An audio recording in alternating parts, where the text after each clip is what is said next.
친일 반일 문제에 대한 그 국민적 시각은 다를 수 있습니다. 저는 어제 역사를 강의하는 TV 프로를 보면서 좀 웃었습니다. 왜 웃었느냐? 김구 선생이 이봉창 의사를 갖다가 지금 일본 천황에게 수류탄을 던지게 이렇게 이제 서로 의기투합해서 상하이에서 결의를 했는데 1932년이죠. 자, 그런데 그때 김구 선생이 돈이 없었다. 그 강사가 그래요. 그래서 하와이에 가 있는 그 사탕수수밭에 갔던 7천여 명의 한국 노동자들이 접촉이 되어서 그 사람들의 돈을 얻어서 그사를 할 수 있는 자금을 마련했다. 그래서 저는 그 사이에 상당한 물량 작전이 동원이 되었을까? 혼자 던졌는데 무슨 소리냐라고 생각을 했는데 알고 보니까 수류탄 2개를 샀더란 거예요.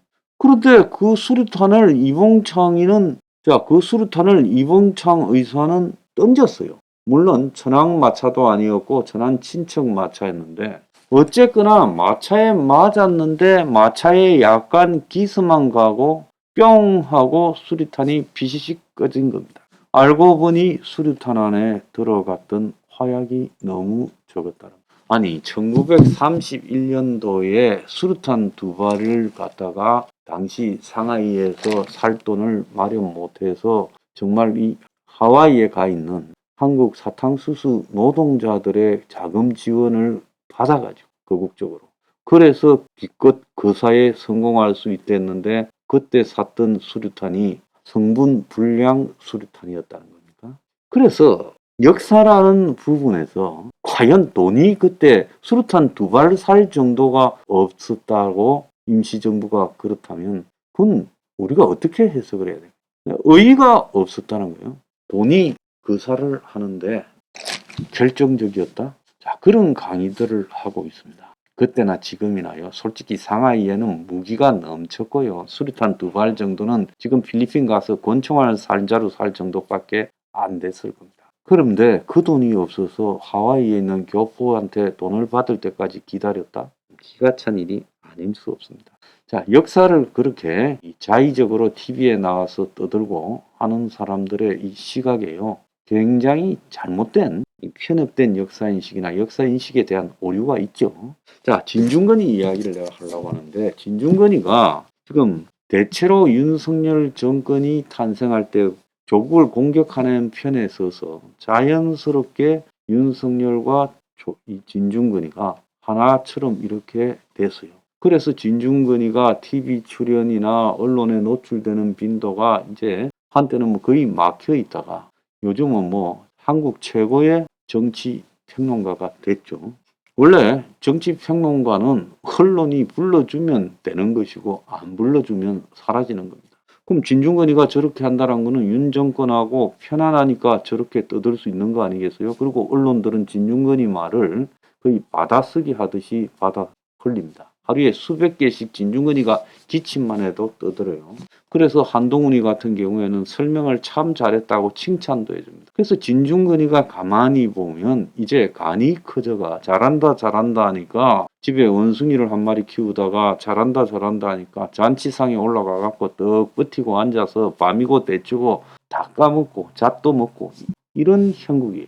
자, 그런데 이제 그렇게 날뛰다가 사단이 났습니다. 진중권이가 원래 좌파였는데 좌파에서 도태되다시피 했으니까 이제 우파 편을 들어서 우파에서 좀 시니컬한 양심적 지식인이냐 이런 식으로 이제 다리를 털라고 하고 있는 찰나에 지 본성에 숨어있는 자아 성향을 감추지 못합니다. 대한민국의 모든 좌파는 반일과 친북 성향에서 벗어나지 못하는 속성이 있는데 진중권이가 1번이 나오니까 흥분해 버렸습니다. 윤석열이 3.1절 기념사에서 1번은 침략자이자 파트너라고 한 말은 저는 옳은 말이다. 100% 옳은 말이다. 과거에 역사적으로 침략자이지만 지금은 미래지향적 관점에서 파트너로 가야 된다. 내가 윤석열을 엄청 비판하지만 적어도 이 말만큼은 맞았다 봅니다.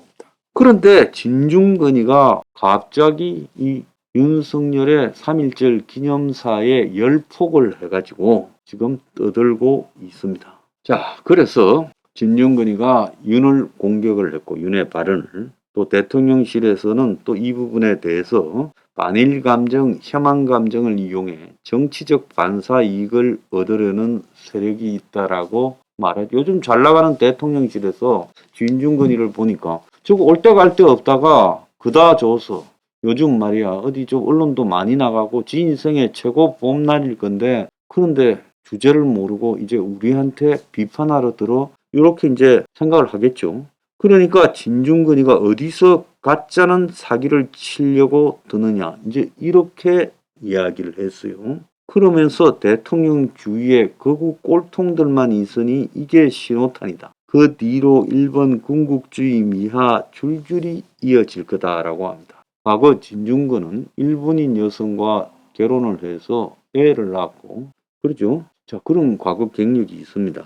그런데 대통령실이 3.1절 기념사를 비판하는 진중권 유해 인물들에게 한쪽은 어떻게든 과거를 극복하고 미래를 향해 나아가자는 세력, 또 하나는 어떻게든 반일 감정과 혐한 감정을 이용해서 정치적 반사 이익을 얻으려는 세력이 있다. 이렇게 하니까 진중권이는 요즘 광운대학의 특임 교수를 하고 있다고 합니다. 야는 석사 자격 가지고 여기저기 교수 참 많이 하고 있어요.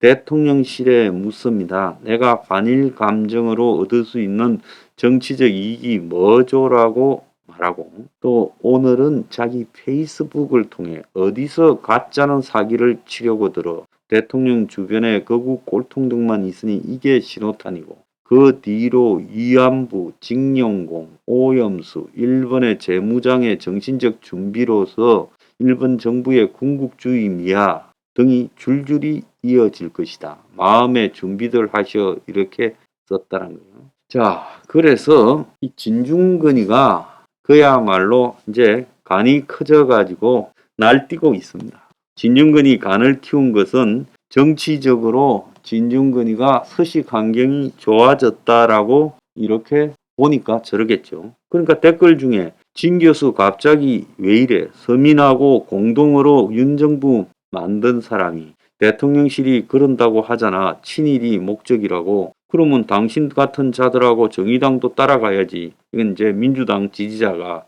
하는 소리죠. 저는 한국에 이 좌파라는 것들이 일본에 대해서 가지는 그런 이 포지션을 가지고 자신에 대한 일종의 지식인, 양심가로서의 바로메터로 삼고 있어요. 그러니까 일본과의 문제에 대해서 현실적이고 합리적이고 이렇게 가면 그것은 극우 수구 꼴통이라고 매도합니다. 진중권의 말 중에 논리적인 비판이 아니라 극우 수구 꼴통이라고 해버리고, 또 위안부 등장하고 징용공 등장하고 극우 등장하잖아요. 그래서 진중권이가 아무리 그야말로 숟가락 때문에 이 오른쪽 양지에 와서 배틀 째고 그걸 갖다가 또 박수를 치고 치어리더 하면서 먹고 살아도 결국 진중권이의 가슴에는 왼쪽에 박혔던 반일 감정을 지울 수가 없는 겁니다. 내가 오늘 이 이야기를 하는 것은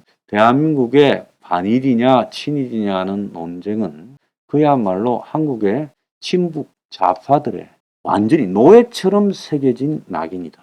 친일 반일 프레임이요.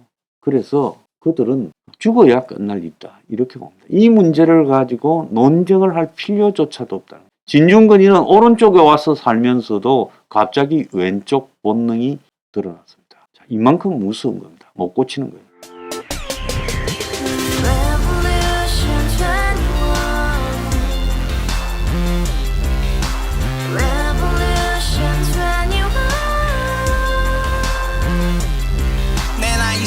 월세 30 코인빚만 300 서울에 온지 벌써 10년 아둥바둥 버텼지만 여전히 난 반지 하에 제왕 곰팡이 연문제약 내 미래는 깡통망통 완전히 폭망 구시원 창문만큼 작아진 내 꿈 연애 결혼 내 집 모든 게 헛꿈 1년 전 떠난 여친 울며 말했지 같이 써봤자 평생 가본 게 꼭꼭꼭하지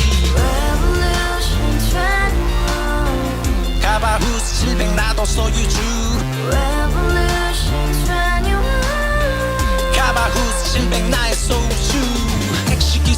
울아부지 마 특히 울어무니 우리 집안 다 털어봤자 후줄 그래 개선민 내 미래 거기서 팍 끝난 거지 팍더 이상 노력 따윈 괴물이 스펙 찾았어 말리 비오는 날 알바 잘려 맨날 학원 날 개쳐 발려 밤비 내리는 양화대교 홀로 걷고 있을 때 현수막에 아로 새겨진 평당 700짜리 아파트 다 같이 소리 질러 혁명 21 Revolution 21 가바우스 700 나도 소유주 Revolution 21 가바우스 700 나의 소주 You and I, we live together in the house. Brand new day, and your dream had just begun. yeah. Revolution 21, only open happiness. 너의 곁에 내가 영원히 함께. 지금까지 정치인들 입만 열면 찝찝찝 개소리 멍멍멍 쳤다 하면 뻥 잘난 부모 많아 잘난 학교 나오면 뭐 하나 우동살이 꽉 찬 대가리 깡통 소리 텅텅 저 푸른 조원이의 그림 같은 집을 짓고 평상사천 팔면 뭐해 평생 살 수 없는 집 내 미래 내 꿈 희망 그 살아나는 집 우리의 미래 혁명 21